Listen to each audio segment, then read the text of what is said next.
Okay, this is Pete over here at Southwest Rod and Custom. We had a visitor come in from Grand Junction. Now, I met this guy over at, what was it, the Color Wheel? Met him over at Color Wheel one day. I went over there to buy some paint supplies from our buddy Mike over at Color Wheel. And Jim just happened to be there with his truck. Now, he was in the process of actually painting this truck, and that was almost a year ago. Am I right? Yep. Son of a bitch. And he showed me what he was going to do to it. It actually showed me, didn't you show me a little bit of your paint job where you put some flames on it or something somewhere? Yeah. And I'll tell you, this thing was badass. But you know what? I didn't really think that it was going to be as badass as it turned out. So let's go ahead and meet our buddy Jim from Grand Junction and see where he's from, what he's doing, and we're going to go take a look at a vehicle that he did at home by watching my videos or other people's as well. Okay, so he watched my videos only and learned how to paint this truck, but there's one more thing that he painted, and I'm going to let him tell you what it was. So let's get with Jim and see what's going on.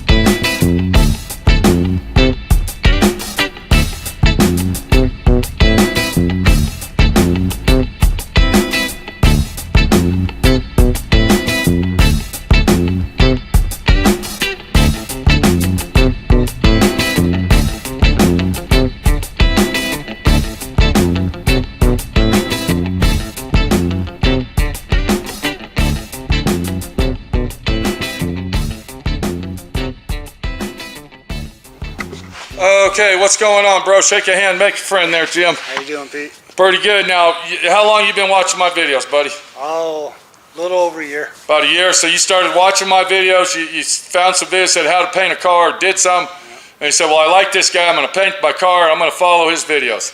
Yeah, and the main thing that I got from Pete is don't be a lazy ass. Don't be a lazy ass. Get off your ass and get out there and do it, and if you start it, finish it. Good job, dude. Yep. You're standing behind my Baja, bro. My Baja doesn't run, dude. It's a badass Baja, but you know what? We're not here to look at that. We're here to look at something even bad, more ass, and that's your truck. Let's go check it out. Awesome. So our buddy Jim, he's not actually from Grand Junction. He's actually from Omaha, Nebraska.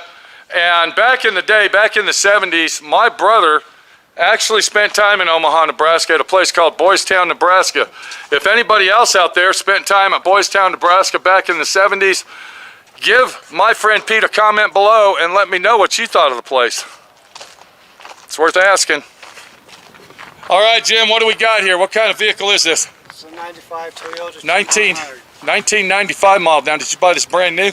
96. 96. How many miles you got on this thing? 315,000. You are shitting me. No. Never had to do anything to the motor, nothing? Nope.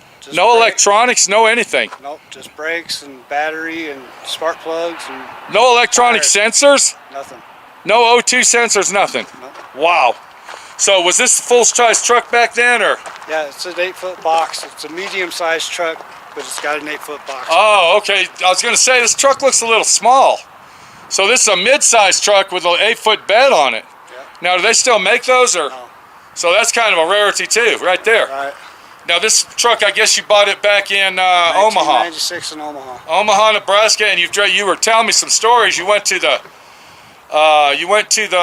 Grand Canyon with it. Yep. You traveled all over the United States with it. Been down to Mexico, California. Yeah, you're a traveler guy. Yep. Mexico. Yep. You went to Mexico with this thing. Yep. Wow. Now, how far did you get into Mexico? About 30 miles. Okay, 30 miles. Okay, what we're looking at here, guy, is we're looking at your Toyota truck, and this is a brand new paint job. Am I correct? Correct. And the paint job that we're looking at is beautiful. I want to show everybody these flames here.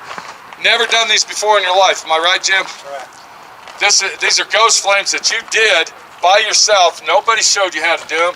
You got on YouTube, you watched some videos, and you said, this is how I do it. And let me tell you, that came out beautiful, dude. Beautiful. I bet you get a lot of thumbs up on that, don't you? I do. Yeah.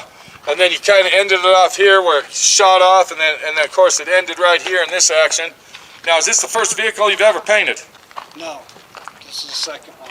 Okay. This is the first one I painted in 30 years. 30 years, wow.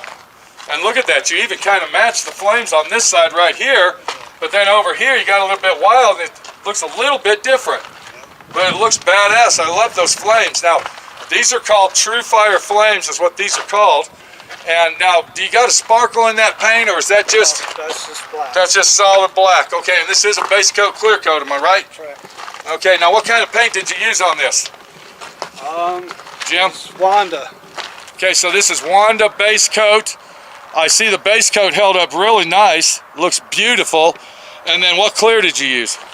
I don't know what the clear was called. We don't know what it was. Kick-ass clear. Called Kick-Ass by High Tech. Yep. High Tech Kick-Ass Clear. And let me tell you, the name's right. It is Kick-Ass. Look at that. That's beautiful, dude. Tell us how you did these flames. I'm really curious what's going on here, guy. I used an airbrush, and then I had a little pattern and I kept changing. I had 3 or 4 patterns that I made myself. Now, what did you make those patterns out of, those stencils? Just like a plastic folder, like like a manila folder. Yeah, and I just cut them out. Yeah, you cut them out. Okay. I just interchanged them. Just flipped them around, moved them around. I put 3 layers on here. Okay. First I did white, and then I did blue, and then I did white. Oh, okay. So this is candy paint that you used on there. Exactly. Wow. So you did white, blue, and... White, blue, and white, blue, white, blue. Oh, so you did it 3 times. Yeah. Wow. Okay. And then you intertwine them, and it really looks unique. I mean, that's the thing about these True Fire Flame jobs. None of them ever look the same. You know what I'm saying? They all look different, bud. I couldn't do this again if I tried. Huh. It would come out different. Yeah. Now, do you want to do it again? That's the question. Well, I wouldn't mind doing the flames. Yeah. Everything else. You better watch out. You're doing such a good job over here. Your neighbor's going to want you to paint their cars. Yeah, maybe. I did have a guy on a motorcycle wanted me to do his motorcycle. Well, did you turn the job down, or? I told him, well, I was leaving town. Oh, okay. And I told him I'd be back in a week, and I you talk about it then. Yeah. There you go. So I see the body is like arrow straight on this. Now, did you do any body work, Jim? I did. Uh-huh. I replaced both rocker panels. Okay, hold on, dude. You were talking a little low. What? Go ahead. I replaced both rocker panels in here, this side and that side. Okay, you didn't get the jams painted, but you replaced them. I painted the jams. Oh, did you paint them? This was silver. Oh, okay, okay. The whole truck was silver. Got to detail it still. Got it. Yeah, well, it's got overspray. Yeah, a little bit of overspray, but that's all right. I mean, it's a beautiful truck. And then this whole fender flare was gone. This wow. Gone. And the same on the other side. Rusted. Rusted, gone. And you replaced both those. I did. I can't even tell, dude. I didn't have a welder, so I couldn't weld them. So what I did is I made a fiberglass mold. Yeah, I made a mold over this. Huh. And then fucking stuck it underneath. And really? Yeah. And it worked awesome. Yeah, it worked great. Wow, dude. Because the other side wasn't as bad as this side, so I actually used the other side to get my pattern. Oh, okay. Over here. Now that's something you didn't learn on my channel. No, but I just figured it out myself. There you go. And that's what I'm talking about, getting off your ass and doing shit on your own, bro. That's exactly what we're talking about. Well, I didn't have a welder, otherwise I would have put metal back in there. Yeah, yeah. Well, all I got to say is my knees are killing me, dude. Awesome. And I'm getting knee replacement on Monday. Awesome. And we need to cut this a little short now. Come on over here. Let's go back inside because I want to talk to you about your dad's truck. All right, Jim, we had a little special surprise I wanted to let everybody know. Now, how old is your dad?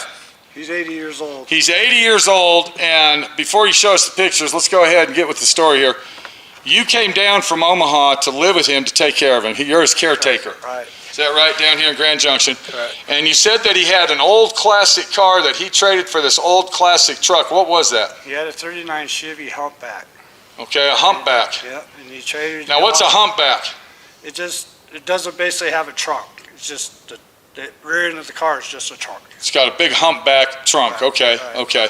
And then you said that was a running, driving car? Yeah, it had the original flathead six-cylinder car, and he traded it in for a 49 Ford A pickup. 49 Ford pickup. Now, was that pickup in good condition? Was it in good shape? Or? No, I had to do all the body work on it too. Wow.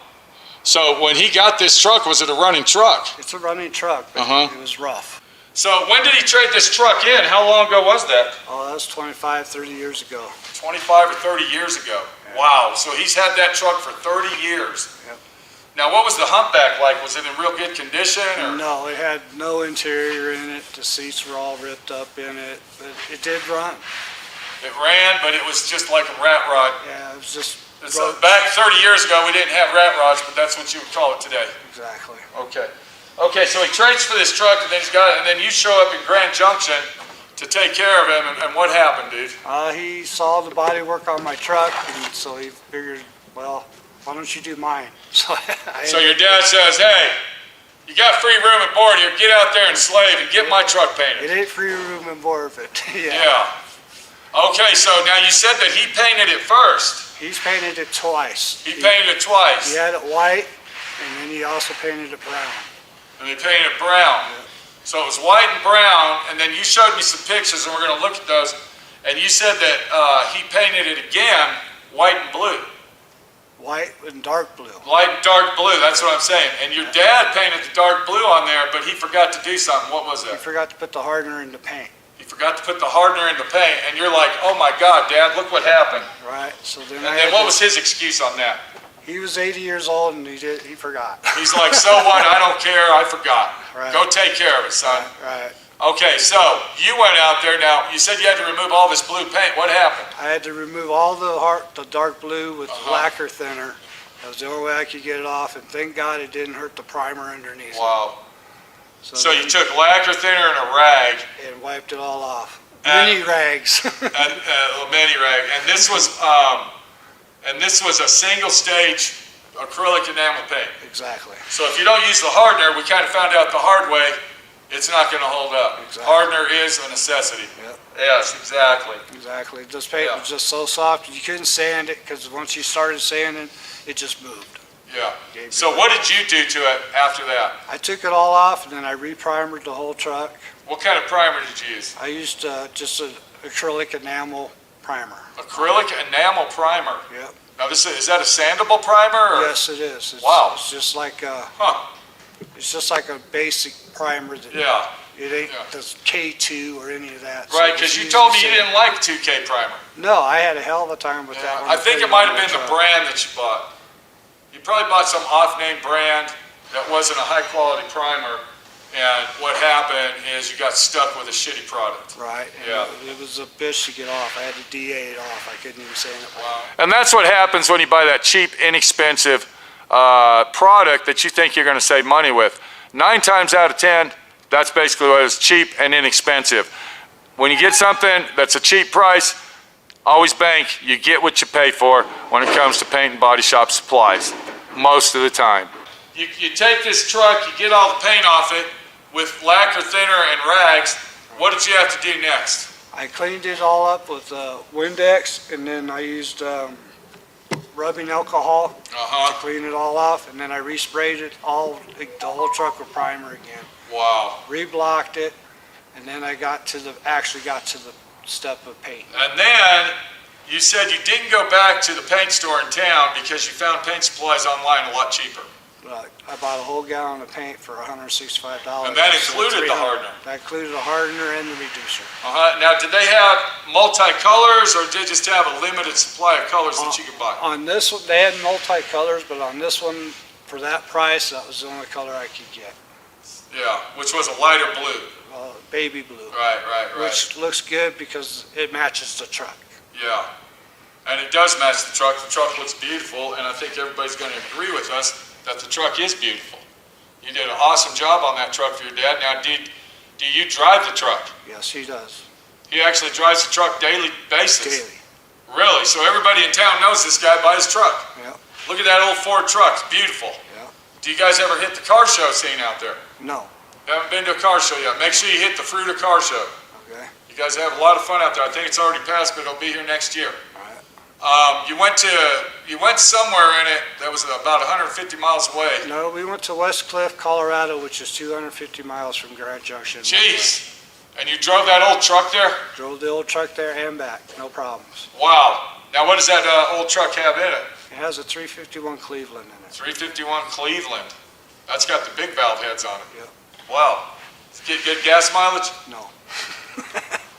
But you still had fun hanging out with your 80-year-old dad, am I right? Well, it was nice to just see him smile. Yeah. He was like a kid with his hand Candy caught in store. a cookie jar. Wow. He's- Well, you keep taking care of your dad, bud. Oh, This I is will. Pete, my friend Pete, your friend Pete. Shake a hand, make a friend. Awesome. And tell him what I told you to do, and it worked. Listen to the man, he knows what he's talking about. Okay, there was something else you told me that. Get off your ass, get Get shit off your done. ass, don't be lazy. Don't be a lazy ass. Get off your ass and don't be lazy. And do it. And you're doing it, bro. I did. Thanks a lot, Jim. We'll see you later. Take it easy, bro. Awesome.